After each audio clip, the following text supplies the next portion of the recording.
Lance, you and the San Francisco Community Health Center have been pillars of the LGBT community in San Francisco for decades. Tell me a bit more about your journey. What brought you to SFCHC and what keeps you there all these years later?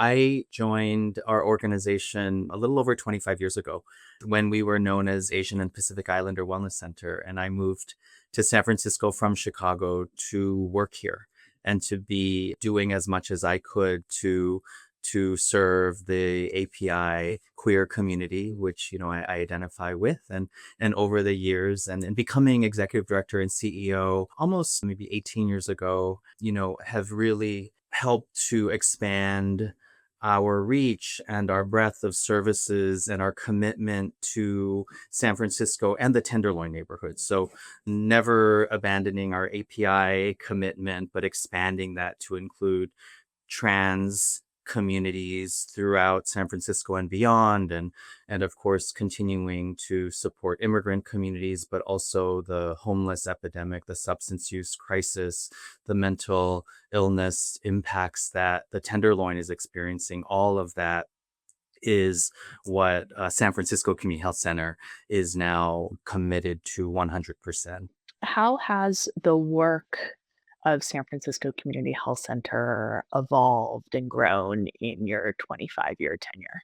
Starting as an API or Asian and Pacific Islander HIV organization that, came up in the late 80s when HIV was ravaging our communities here in San Francisco. And I think really having a cultural and linguistic response for communities of color, and for us it was the API community. We really developed an expertise around how to reach folks with a cultural linguistic competence.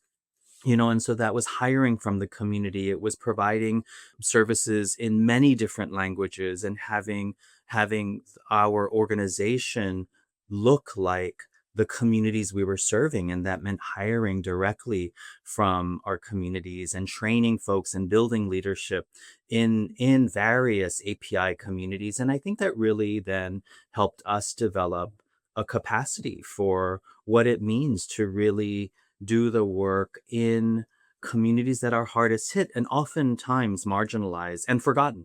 Communities of color are often, and trans communities have been the last to get the most up-to-date information and resources. And so really then, our organization has been at the forefront to ensure that that doesn't happen. Actually, the folks who are maybe most marginalized in our communities, and that still includes communities of color, trans communities, queer communities, but homeless communities, folks who are dealing with substance use issues on our streets here, that actually they deserve the most competent, the highest quality services and access to the most relevant, up-to-date information and resources.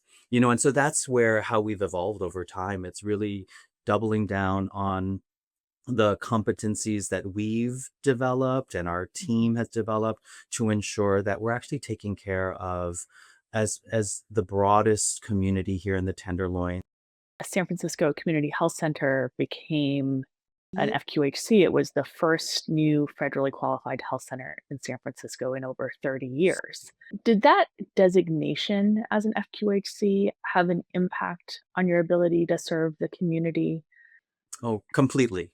I think part of what that designation allowed us is, of course, for more resources to support us being able to serve anyone who comes through our doors who are low income, Medi-Cal eligible, but anyone. That's a mandate for us. And so HRSA is supportive of ensuring that we have the resources, but then also that we are able to get paid through Medi-Cal and Medicare, that we can be part of the managed Medi-Cal system through the San Francisco Health Plan and Anthem Blue Cross here in San Francisco. And so we are members of those health networks so that we can accept payment, but we can then serve all of the folks who need the kind of care that we provide to our patients. So it was a game changer for us. You've talked about a variety of the services you provide, everything from your street medicine teams to your trans youth services, I believe operating a homeless shelter.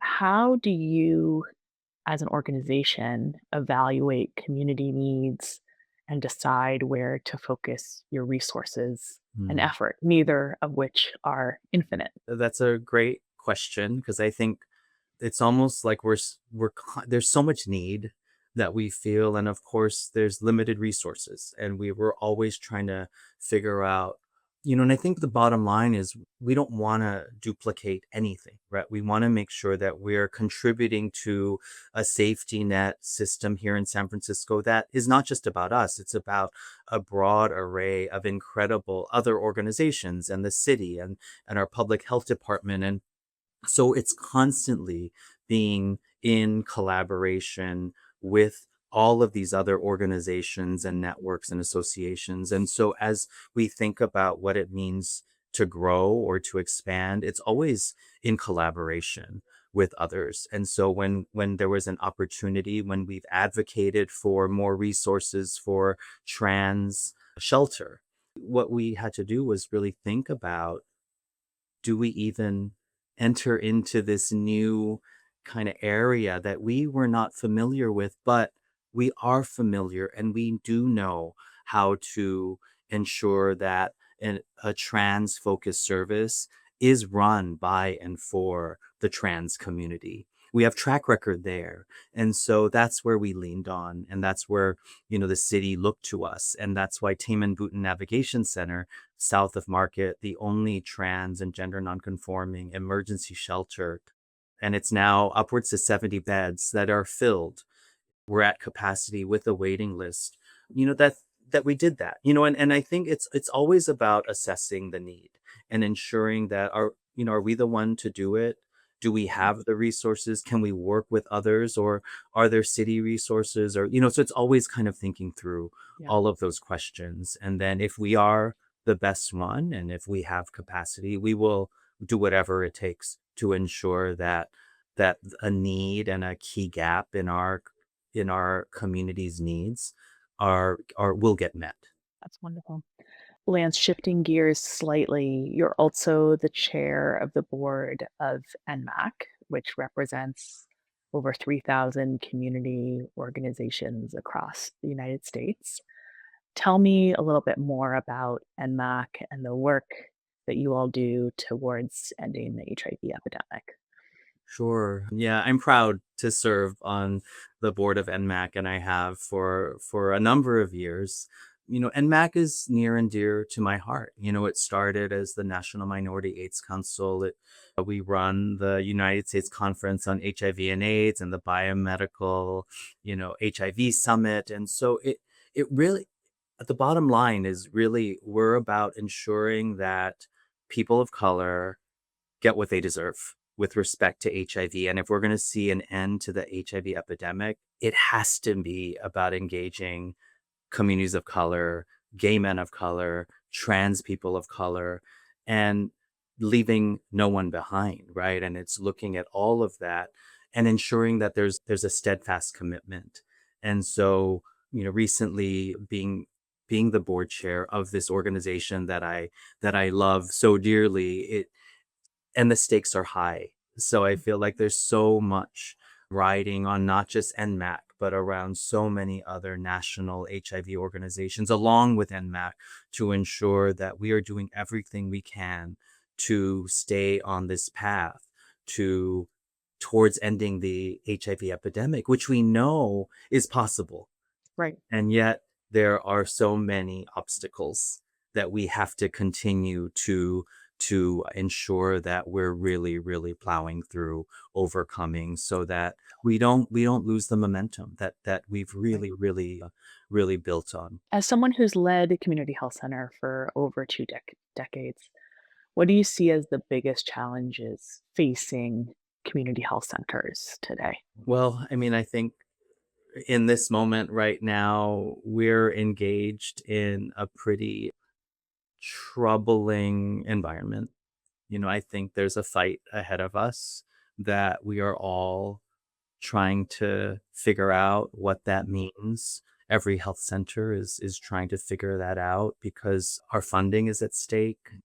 Medicaid is hanging in the balance, and we're doing everything we can. Part of the work here at San Francisco Community Health Center has always been about advocacy.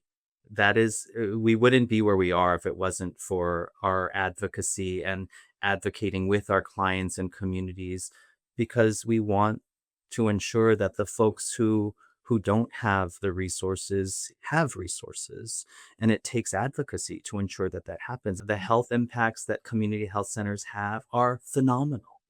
What we're able to do with relatively little is incredible, because community health centers are embedded in their neighborhoods and in their communities. They're governed by their communities. And so we do know what it takes to achieve good, incredible health outcomes. And I feel like that's what we need to be fighting for, and ensuring that we don't tear apart this incredible structure of community health centers across the country that we've really worked so hard to establish over these decades. Lance, I really appreciated your time today. Wrapping up on a somewhat lighter note, if you had a magic wand and could make kind of one change to advance the work to end HIV, what what change would you make? If we could eliminate the stigma that is attached to HIV and has always dragged us down. This stigma that causes shame and discrimination, we will get there. Without that stigma, we could make the advances that we need. It wouldn't be this disease that, folks, I'm not even sure what the issue is, but it is grounded in stigma. Why communities of color have not had access to the resources and advances, all of that. So if I could erase that stigma, I just feel like trans folks would be in their power to actually create the communities that they deserve. People of color would do the same, and I just feel like we would be an amazing society. We've lost too many people to HIV, and that has been horrific. And if we can stop that from happening, and if we can end this epidemic, our communities are going to thrive. And I just feel like that's what we deserve.